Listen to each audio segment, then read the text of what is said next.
சிவன் கோவிலுக்கு சென்றால் இந்த தப்ப மட்டும் பண்ணிடாதீங்க. சிவன் கோவிலுக்கு சென்றால் சண்டிகேஸ்வரரை வணங்காமல் வரக்கூடாது. சிவபெருமான் தனது பூசைக்கும் பொருட்களுக்கும் உரியவர் என்று சண்டேஸ்வரருக்கு பதவி அளித்துள்ளார்.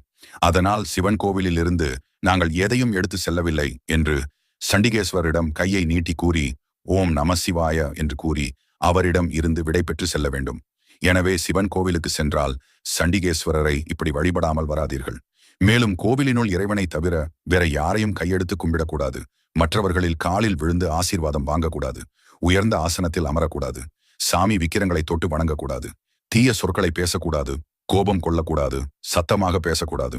தலையில் தொப்பி முண்டாசு அணிந்து கொண்டும் ஈர துணியுடனும் செல்லக்கூடாது. தோளில் துண்டு போட்டுக்கொண்டு கடவுளை வணங்கக்கூடாது. சிவன் கோவிலுக்கு சென்றால் அமராமல் வரக்கூடாது. கோவிலுக்குள் இருக்கும்போது வெற்றிலை பாக்கு போடக்கூடாது. கோவிலில் அமர்ந்து கொண்டு தூங்கக்கூடாது. இது போன்ற தகவல்களை தெரிந்து கொள்ள நம்ம பொதுநலம் யூடியூப்